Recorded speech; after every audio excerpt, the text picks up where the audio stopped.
So So what book were you reading? uh, What TA book? it's about transactional analysis. It's got a pretty American title. It's called Born to Win: Transactional Analysis with Gestalt Experiments by Muriel James and Dorothy Young Award. Who's the author? Muriel James and Dorothy Young Muriel Award. James. You know her? I think I've heard that name. Well, yeah, I'm not sure if she's well known. She references Eric Byrne a lot, of course. So yeah, I feel like I could just as well read a book by him specifically. I just ended up with this book.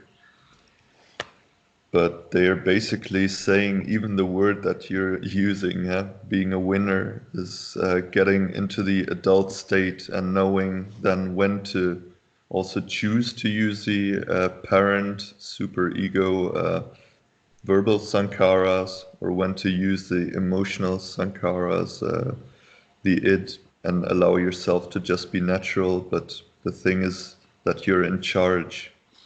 And since last talk, we talked about also feeling of emptiness, but also of despair, as far as I remember. I just got to chapter of adult state in this book, and she says that when you first are faced with a choice to be an adult and act like an adult, it can lead to despair because you're faced with, yeah, responsibility basically, and but that you can also train that. And as far as I can see, one of the best ways to train that is to breathe and to uh, learn right sati and right effort and all these things.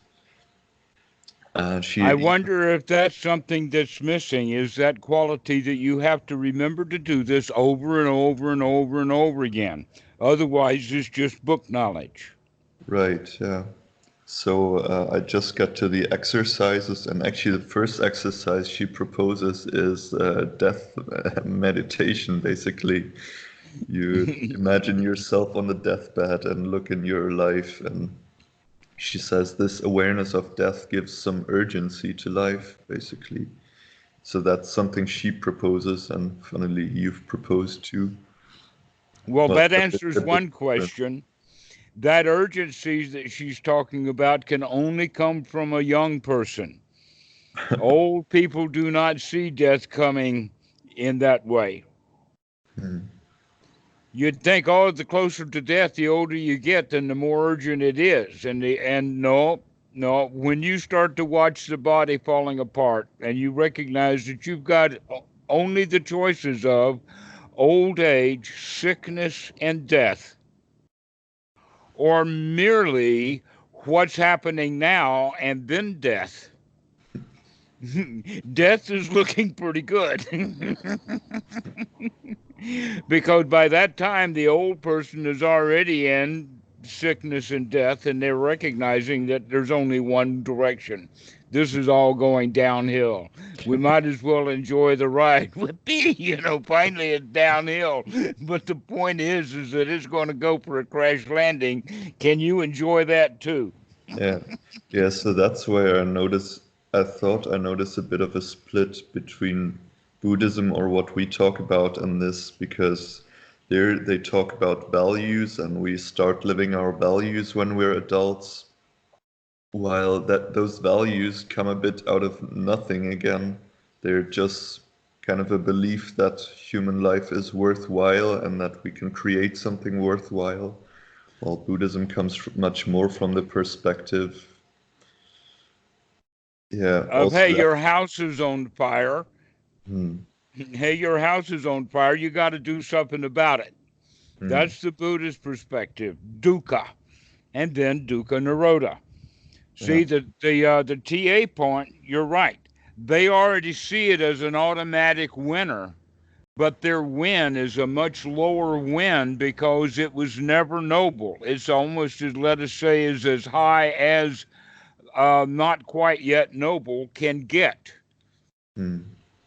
And also, I would hope that if those people started practicing what they're preaching, that they might in fact become noble from it.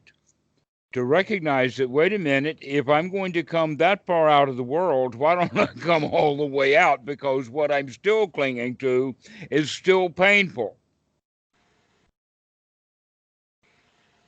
And so the first world that we come out of is the world of our childhood.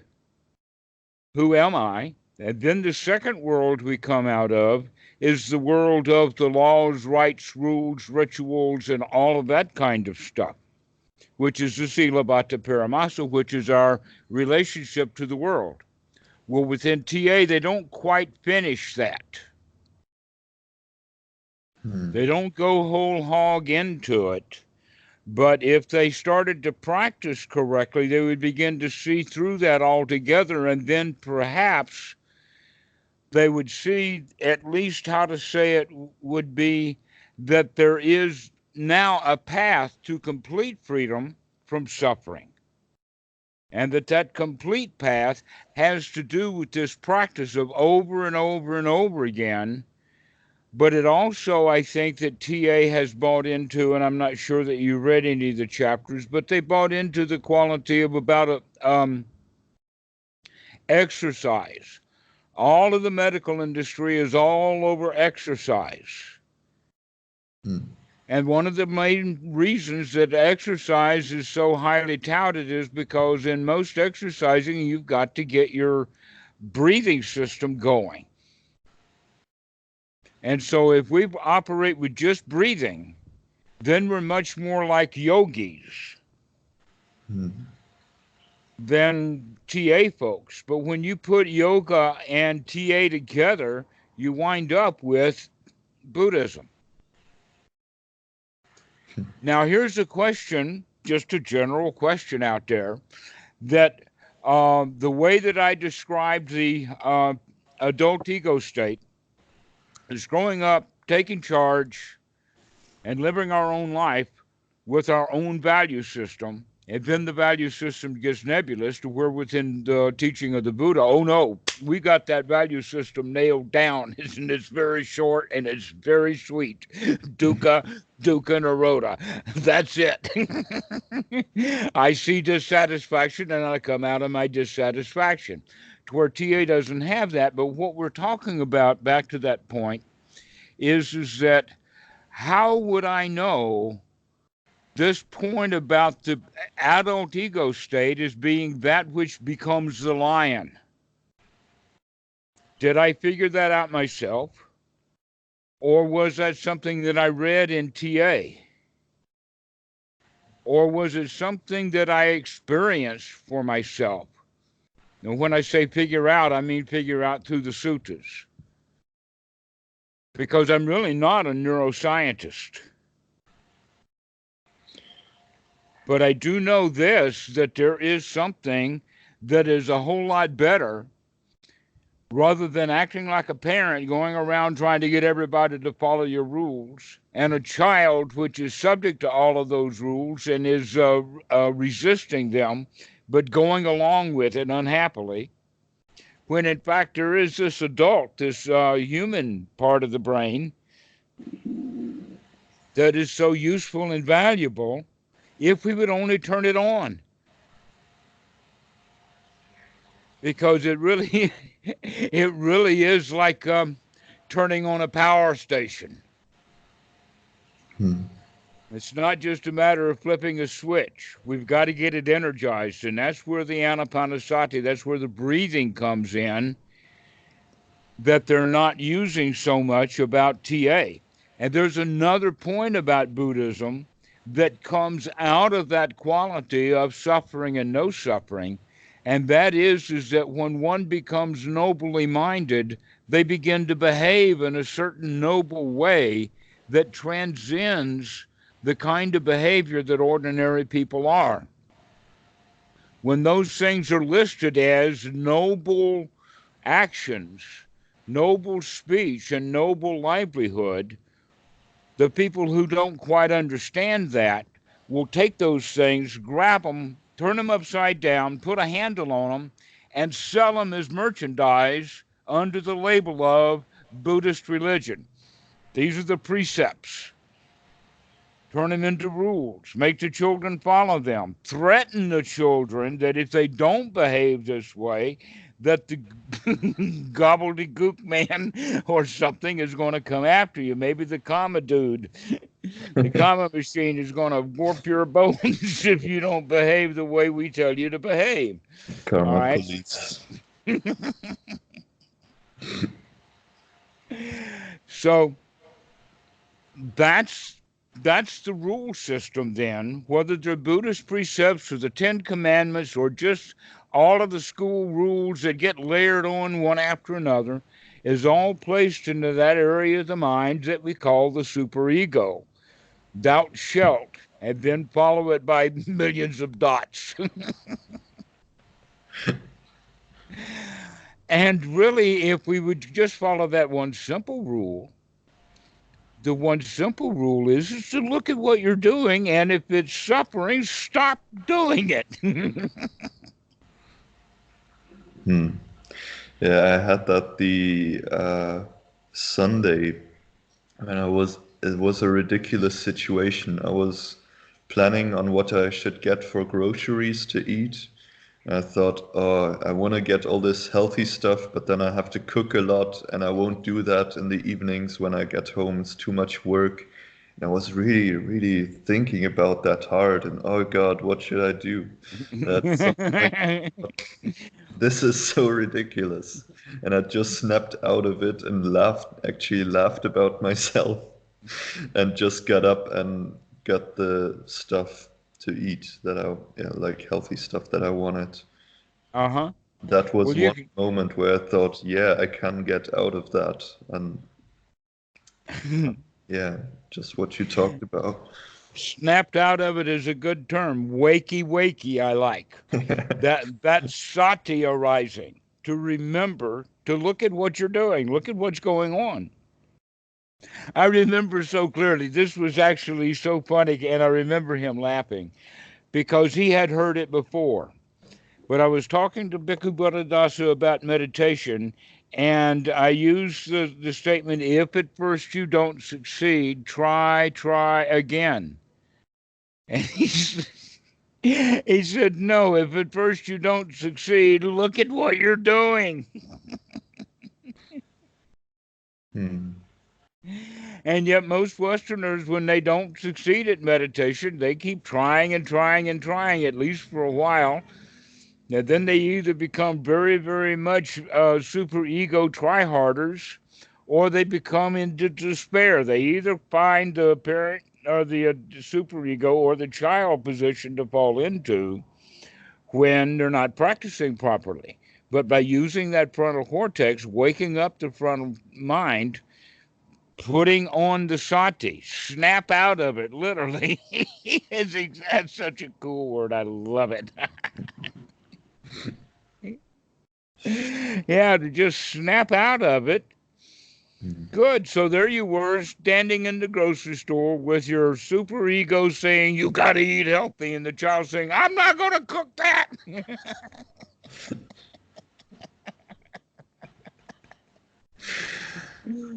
Yeah, so that was such a like ridiculous at the same time, but also very freeing, because I realized, wow, I can actually choose to behave differently than I have in the past. That's the whole point of this. You have a choice. That's the whole point that Bhikkhu Buddhadasa is trying to make for the West. Is wakey, wakey. You've got a choice about this. You don't have to follow the old karma. You don't have to follow the old pattern. You don't follow the old cycle or the old samsara. You can wake out of that. Let's get that mind energized. Let's get it to work, fit for work. Yeah. And so that's where all of that breathing comes in. Let's do that breathing. That in fact, the breathing that you have been doing would be the part then that would allow you to wake up sooner to that internal dialogue about you got to eat healthy. I don't want to cook it. You got to eat healthy. You know that one.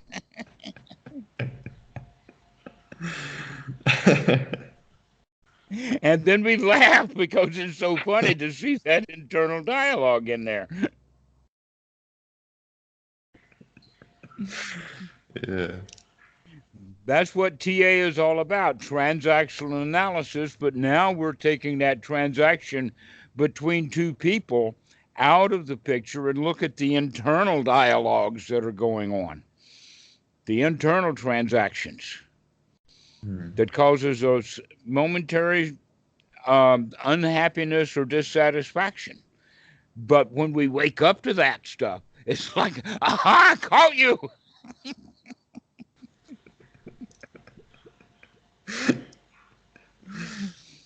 What word did you use?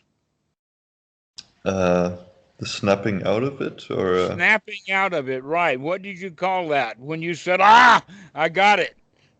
What's the first word that comes to mind when snap out happens? I think it was just ridiculous or something like that. I don't know. It was mostly just laughing quickly at myself, then getting up and walking out of the door. Uh-huh. Well, that's in fact quite joyful and quite adequate, almost to the point of, aha! And Yeah. that's it, right? That's the same thing as I got you, I caught you, I see that stuff. And so that's what the sati is all about. And the more awake and the more alert and the more energy that we have for the mind through our breathing, then the more often that's going to happen. And you're going to wake up sooner and sooner and have a more and more joyful life. And that's just teaching of the Buddha in simple language.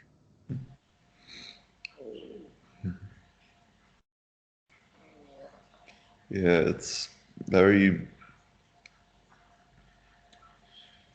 really strange because all my life I've been building my happiness and pleasure also on things I would do, and this is gonna be nice, and I thought it was happy, even though I didn't realize I already was in contact with Buddhism. But yeah, it will be great when I can concentrate this well and I have this or that attainment. But it was all still thoughts instead of just being in the now. And when I was in the now, usually I wouldn't. It wasn't good enough now. Why should I be here now? It's not Yeah, good enough. and if it, I can dream of better now than now. and if it was good enough, there was moments, but then it would be very simple, and not a lot of thoughts of the future. And these thoughts have more of a pull to themselves, I guess, like more of this, and then it's easy to get out of it again. I'm happy now, but it could be even better if this or that. I guess that's a sign that it wasn't good Yeah, enough. that's a good point. Excellent insight. That you, when you start catching that, to recognize that now is actually quite good. It's good enough. I'll let tomorrow take care of itself. I do not need a guarantee it'll be better than this, because if it's this good, it doesn't have to be better. This is adequate. Thank you. It's like this. If you're this hungry and somebody brings you this much food, why would we want this much?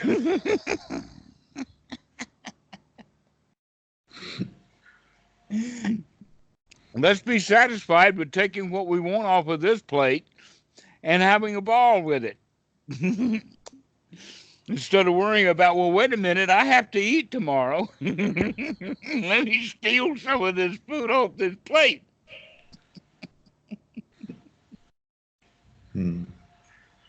It's old and mushy by tomorrow, but at least I'll eat.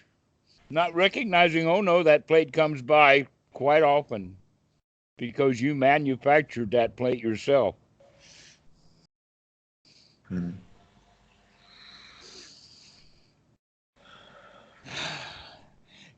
Yes, the sigh of a winner. I like that. Yeah, it's really good stuff. I know, but we had to kind of talk you into it because there was a while there that you were really clinging to. Well, guess what? Everybody does that. I think that you possibly have had enough psychology that you began to put things together sometimes quicker than a lot of other students would. Mhm. It helps to have a bit of a framework. I feel like the reference to TA has helped to understand it intellectually, what I'm doing, and then have enough faith and confidence that it will work. That's exactly right. That Freud was correct, but he was bonkers difficult to understand. And so that was what the job that Byrne took on was, let's take stuff that we can see that Freud was pointing to and speak of it in a language that people can understand. And that's where transactional analysis got started, was let's analyze these transactions that are right here in front of us. Uh, yeah, I really love like also the three circles. I actually painted them on the whiteboard for a client I had yesterday, and he understood it so fast, and he Yeah. was like, "Oh, I'm never in the child mode," for example. It's so easy to understand. It's really great. Yeah, the child ego state is actually quite marvelous once the adult and the child are in cahoots together, but they have to sort of hog tie the superego. Sneak up on it from behind and say, no more rules.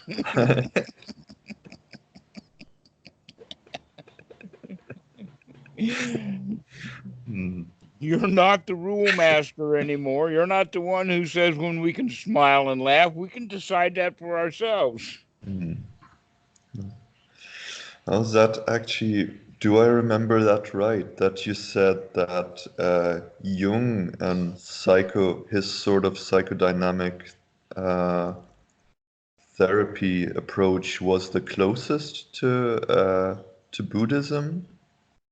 I have heard that, but I'm not enough of an expert on Jungian with all of the archetypes. I know quite a lot about it, but I haven't really sat down and tried to map into Buddhism the way that some workers have. There's books written on it, Okay.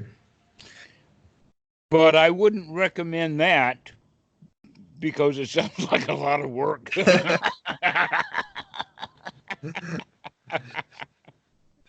Yeah, I've been to an info evening like 2 weeks ago for an institute where I might do therapy training, and I've been thinking CBT is nice and all, and there's like third wave CBT, which uh, is very open to, for example, TA, especially mindfulness related things. But I've already heard quite a lot about that. And the institute I was at, they work integrated, and they also use psychodynamic approach, mostly inspired by Jung. So I'm thinking about if I do a therapy training, maybe do that just to learn something new, and maybe it will be useful, helpful. Um, The first question that I would ask about it is the cost benefit.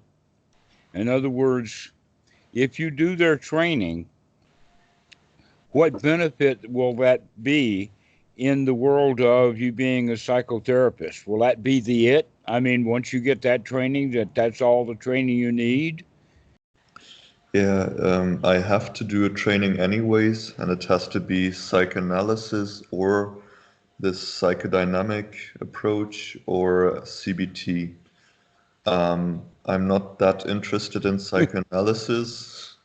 I wonder why. In fact, when corpses are dead that many years, they need to be buried.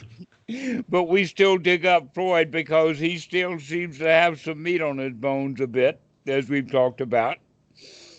But I wouldn't go so far as to say that psychoanalysis training is of any value because I've seen so many results of that approach as being no results at all. And not only that, but it becomes kind of rigid in a framework that, like nursing, you've got to follow the rules in order to be one of us. Even though all of the rules that we've made don't get what we're looking for, still we've gotten ossified into this set of rules. So that's the reason that I would avoid that one. Yeah. But much of what they have to say is quite interesting also. Yeah. So that's where I'm not, like, CBT is much more applied, and I like that about it, that you can work right here in the now with it. And the psychodynamic approach is just interesting because it's new to me, I guess. And that it also works with integration of the ego, from what I've heard. It's an individuation process is one of the words. So that sounds good to me, yeah? That you're trying to unify yourself and all the parts of yourself. The Buddha had a word for it. Yeah? Yeah, I thought we'd covered this. It is called area sama samati. So is that like a unification of mind? Unification of mind, precisely so. In other words, when the parent, the adult, and the ego all work together, but that the adult is the boss, and the kid's along for the ride. In fact, so is the superego, but it's integrated. Another way of thinking about it being integrated is the jhana factors for the first jhana. And those are integrated also. And what we have there is that a mind is fit for work, is energized properly, is free from the hindrances, which we could actually label as superego. Or maybe even the argument between the superego and the id, between the feelings and the thoughts, or between the child and the parent. This dialogue we don't need. Those are the hindrances. And when we come out of that into the adult ego state, we come out into it as a champion that feels good, that's vibrantly alive. And in fact, that invites the better part of the child to begin to feel happy, to feel satisfied and content, rather than under the thumb of the superego with all the rules that we've been collecting.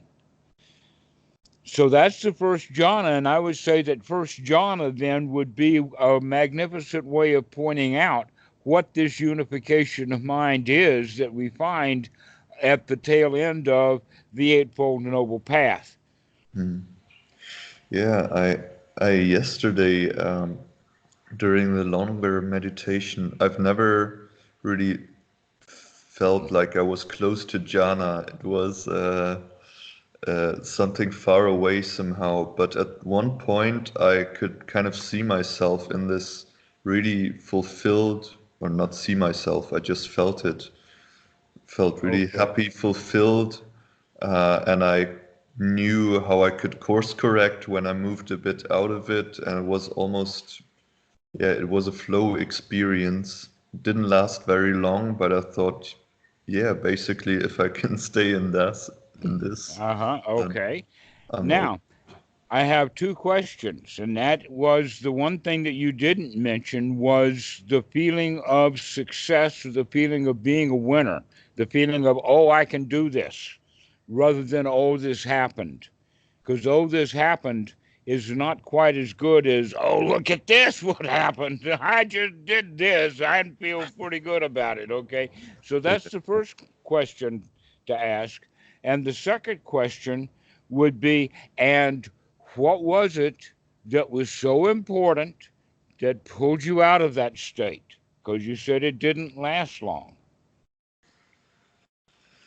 Um, yeah, the first one is That's actually. no, that's it's not necessarily a question for you to answer now, but it's a question that is designed to put you on guard so that the next time, possibly quite soon, maybe today, that you're back into that state, that you're going to be on guard for the things that pull you out of it so that you can maintain it longer. Hmm. And so you had all of the jhana factors together except for the piti. And the piti is the feel good, the success, the attitude. I can do this. The yippee ki look what I just did. It's kind of like the electronic experimenter who just got his machine going for the first time and he's jumping up and down for joy. Hmm. Okay? That's what we're looking for. That jumping up and down for joy. Look what we can do now. This is jhana. This is the kind of attitude that you want to have, and it is best done with good, solid, hard breathing. Wow. Yeah, okay, so you got to get that engine going, get that breathing going. So this is how we complete Anapanasati. Now we've got all of the Anapanasati factors running. We've got the first two steps experienced in the body because the body's going to start to tingle and glow. Hmm. It also tranquilizes the body. We feel really good. We don't feel like we got to get up and go to the kitchen. We feel quite content with here. So we're actually beginning now to fulfill all of the jhana factors or all of the factors of Anapanasati as they fit in together. So this big one, number 5, is the rapture. The aha, we can do this. The success, because that builds confidence or shraddha. And so that's the important one. And then the sukha, feeling really good. And then step 7 is being on guard to make sure that that stuff doesn't happen. You investigate it.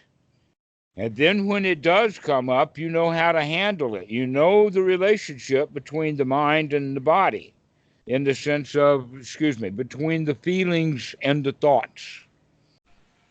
And by now, we're into experiencing the mind directly, and we've gone to step 9 of Anapanasati. And then the next step is our good old favorite, number 10. Number 10, gladdening the mind, making it bright and shiny. Hmm. That's the prelude to that feeling of success. If we What, can't what make the what is the difference between the piti and sukha 5 and 6 and gladdening the mind? gladdening the mind is merely thought provoking, to where piti and sukha are actual vedana, actual experiential feelings that you do feel, not just telling yourself you're successful, you feel successful. You're not telling yourself that you're a winner, you feel like a winner. This is feeling, and it can come tingling, but it starts with thoughts. Thoughts about success will lead to feelings of success. Wait, which steps are these now? Thoughts about success and feelings about success? Thoughts about success is step 10 in the system that is used to describe it because it's part of the mind, and the feelings are step 5 and 6. Oh, okay. But they don't go in order of 1, 2, 3, 4, 5, 6, 7, 8. I'm just going through them because I'm showing how they're fulfilled. All of them are being fulfilled now, but I didn't tip, but we got stuck into what, in which order are they fulfilled? Hmm. And the answer is it's all a jumble. They work together. You do a little of this, a little of that, and a little of this, and a little bit of that, and wow, you've got pie dough. Pido? Yeah, just something. Pie dough, ready to make a pie. Oh yeah. Okay. Um,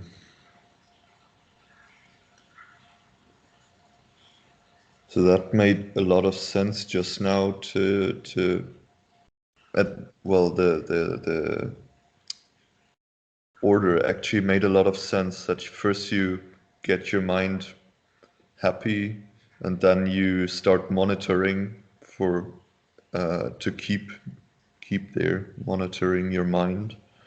Hmm. Um, And bring those feelings in, the feeling of success, the feelings of gladness, the feelings of, oh, wow, I can do this, the feeling of actually being a winner, as opposed to the old habit of feeling like a loser, feeling like a victim, feeling like I got to do what my brain tells me to do.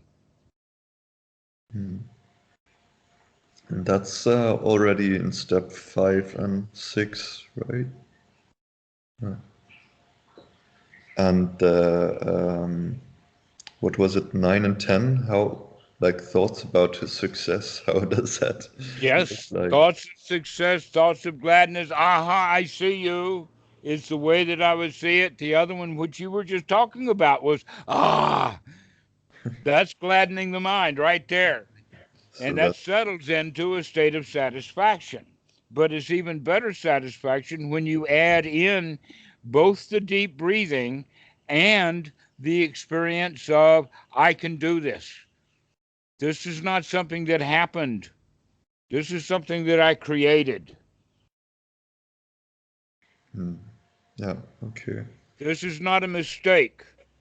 This is not the karma machine coming and sneaking into the room and whapping me. No, no. This is something we're doing. This is one's right action, one's right um, effort Hmm. to come There, out of unhappiness and come into happiness. That's the right effort. there I'm sometimes confused because, well, we started this talk, you said nothing is being done or something like that. Everything is going. And also the concept of I'm doing all this, I'm a winner even is kind of very I am doing this. There's a separate I that's doing Yeah, this. but it's a different kind of an I than the poor me that we've been playing with all along. So, in fact, one kind of I is loosening up the really heavy duty I, sort of like using a have you heard about it? Using a thorn to remove a thorn. No, I haven't heard it before. Well, that's how. Imagine that you're out in the jungle and all you've got is thorns, and the lion has stepped on one, and now he's got a thorn in the foot. But either the mouse or the monkey, whoever, which one it is in the story, comes up with another thorn, and with that thorn, he can pull the thorn out Hmm. that's in the foot of the lion. Okay.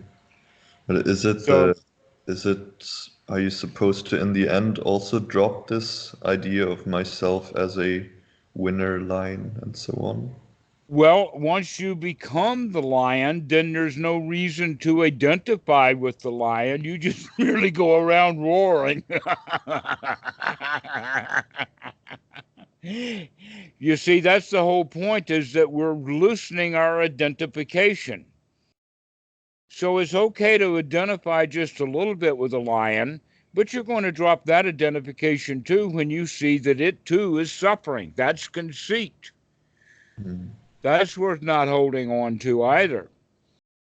But that's a little more sophisticated, but it's right in the path. No. But it seems like a well maybe skillful means to first take the stage of seeing yourself as a lion because I think for me it's been a trap to think, oh, I'm not doing anything anyways, and it's easy to let go of right effort even when you're saying, oh, it's all just doing itself and it's karma and It's That sounds like such a suffering loser. That does. Just listen to the way you're talking and start having thoughts and start to saying it out loud is, oh, meditation, yeah, it's just a little stuff. It's only a handful. We can do that kind of stuff. We've been practicing for a while now and we got it. It's how we can do this stuff. The Buddha was a really smart dude, but what he taught us to do was not that hard to do, and we can do it. Those are the kind of thoughts to have. Right. Yeah, transcend the world, sure. Let's just get right on the top of that stuff.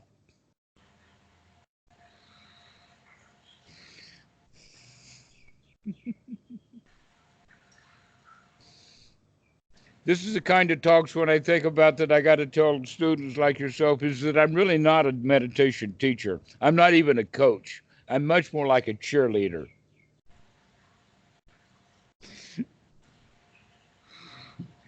I'm just a cheerleader. You can do this. And all you have to do is know that you can do it. And then the knowing becomes the big thing. And the I can do it is not so important.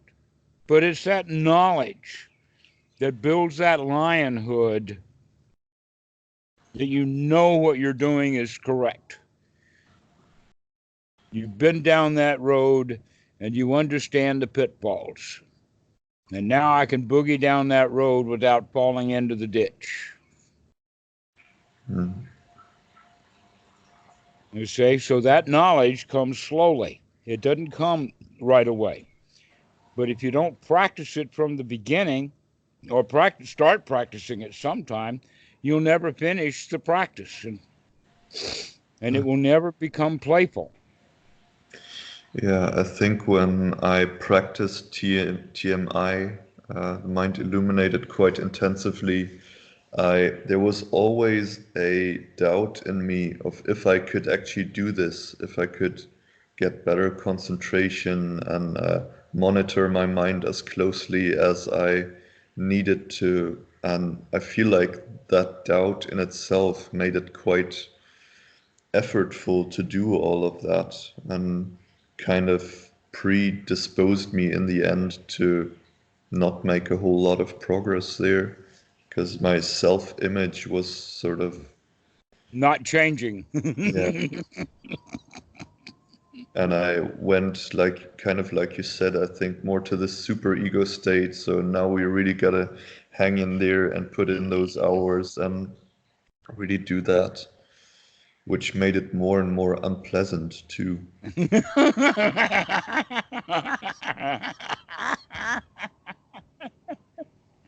And yet, though I laugh, that's the way that most of them practice. That's the standard Western way of practice.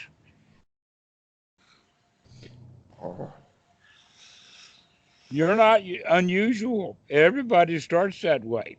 In fact, it takes a while, maybe a few months of coming on and talking to me, but eventually we can turn this thing around. To recognize, oh no, you can be happy anytime you want to, and now you're actually doing it. Now there's no turning back.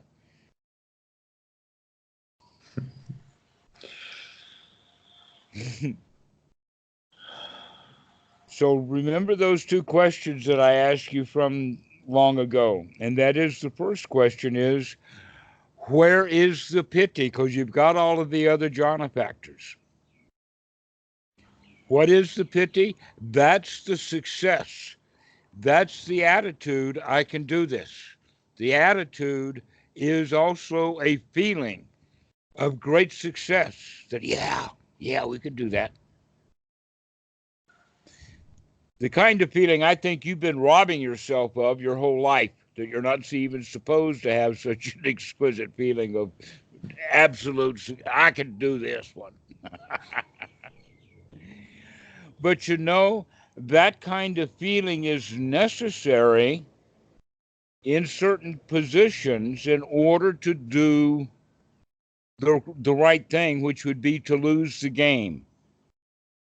For instance, if you're teaching a child to play chess or checkers, The one who knows that he can win the game is intentionally going to lose the game, because the value is in helping the child to learn how to play the game. Watch for the kind of mistakes that daddy is intentionally doing and taking advantage of it, and then getting the hit from the win.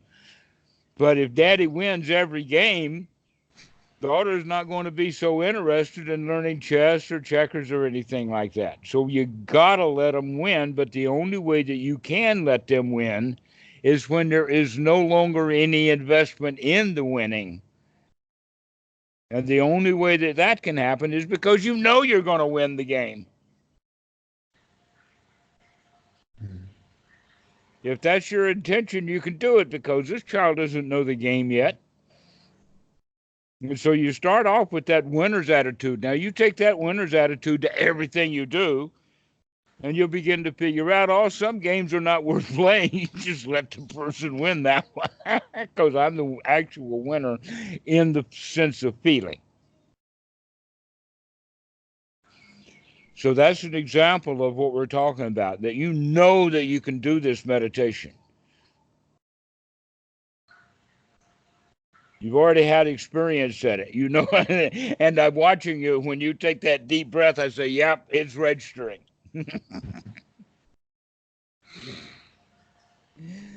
Yeah. So that's the way. You know you can do this now. And you also know that you need to gin up that winner, that part of you that has been so suppressed for your whole life. It actually could go so far as to say, Europeans, especially those that come from the second and third generation after World War II, like yourself, that's part of the society. There's a real losers, it was our fault mentality that still hangs in Germany. Yeah, there's quite some shame left. Get out of it. It ain't yours. You didn't do it. And so when any of those kind of feelings of shame or guilt or any of that kind of stuff that comes up, you can say, hey, not today. Those are old feelings best left behind by everybody. What does all of that old shame do for the Germans? Make them work harder? And then what are they going to do with their shame when AI comes and takes their jobs?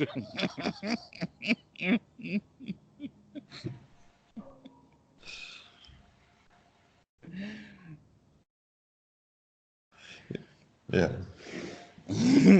So Yeah. the question is, can you learn to work really easy? I'll tell you this. Here's the secret.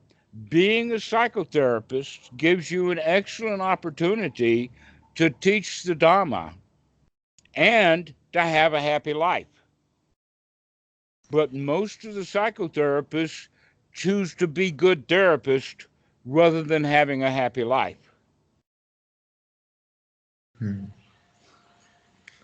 Could you elaborate on that a little? Yes. What I said is that you might find it better, or it would be, let us say, a better worthwhile goal is to share the Dhamma while you're a therapist, to share the Dhamma like I'm doing with you, and feel good about what you're doing. That's a better alternative than being a good therapist, which means competing with others for being a good therapist, setting up goals, figuring out whether you're a good therapist or not by someone else's criteria. You know, that old superego stuff state. Because psychologists are full of it. That goes back to our original point about the psychiatrists, because they're the ones who are the worst. Psychoanalysis is the worst in that kind of hang up. So the freedom then you should have is the freedom to be happy because that and sharing that and teaching the students just what you and I have learned together. And that's basically, it's your choice. Are you going to be miserable or are you going to be happy? And can you remember to make that choice? And you can help a lot of people with that. Yeah. And you don't need a whole lot of psychology to do this. But since you're so deep into it, I love having our conversations. But really now, ego, superego, and id are optional. They're optional? Yeah, they're optional. You don't have to do that. You can just say, never mind, be happy. Don't worry, be happy. That's all you need. Oh. Yeah, all that worry comes from where? I don't care. Just stop worrying and be happy. Oh man, have you seen the sketch of, I think you'd love it. It's a woman coming to a psychiatrist, psychotherapist, and he's like, okay, what's your problem? Like our sessions are like £5 per half hour or so. And then she says, okay, and what's your problem? She says, well, I'm afraid of being buried alive in a box. And then he says, "Oh wow, that really sounds bad. So I want you to listen closely. Maybe take a sheet of paper so you can remember it." Uh, she's like, "Okay. So what is the advice?" He's like, "Stop it! Just stop it. Stop. That sounds horrible. Why would you do that?"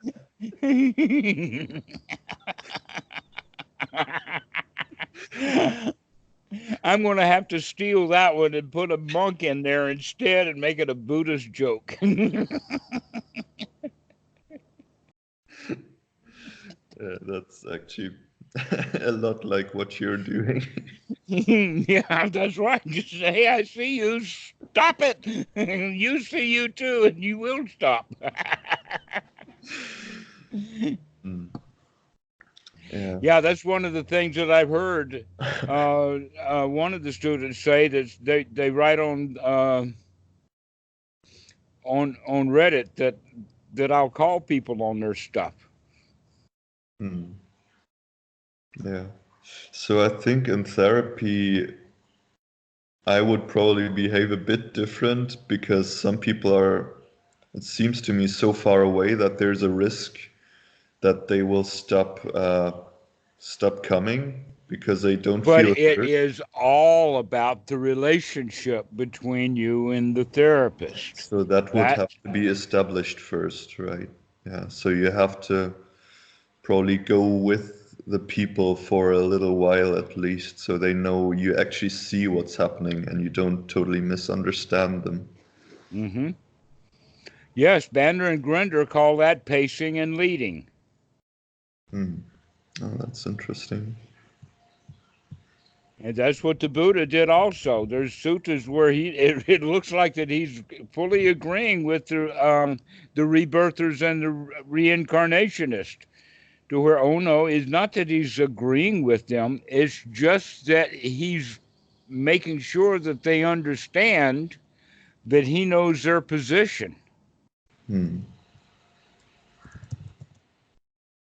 And so getting all of their nodding heads, because he's telling them all of the stories they already believe in, and then he can lay something useful and valuable on him.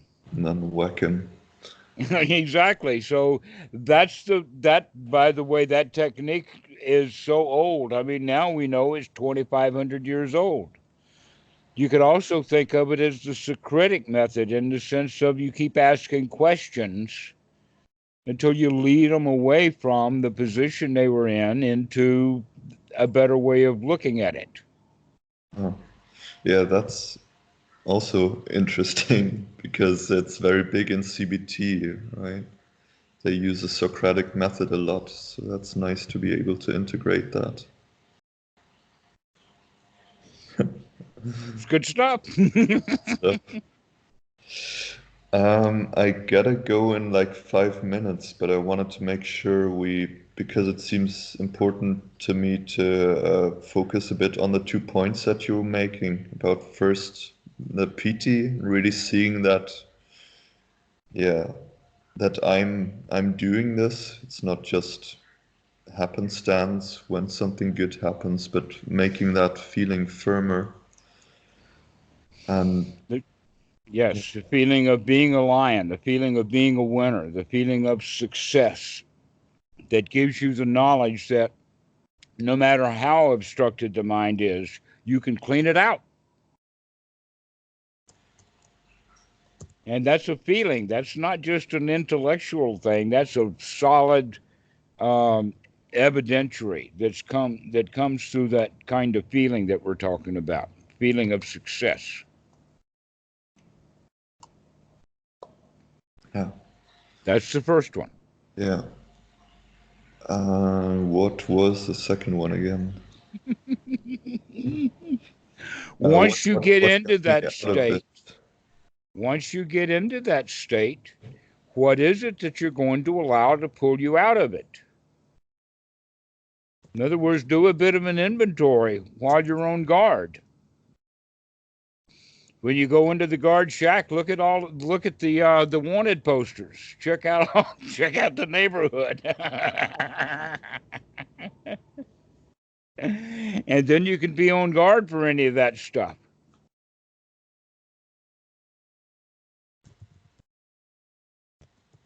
What is it that's going to pull you out of it? All right. How could you really jump in and get that stuff, and especially the part about really feeling good about it, satisfied? And then what is it? The second one is what are you going to do to allow that to pull you out? Thoughts, feelings.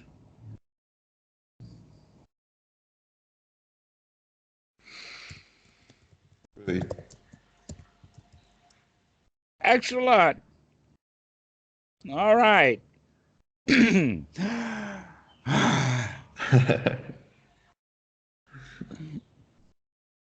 So we'll see you. Yeah, right. Yeah, see you. Have a good time.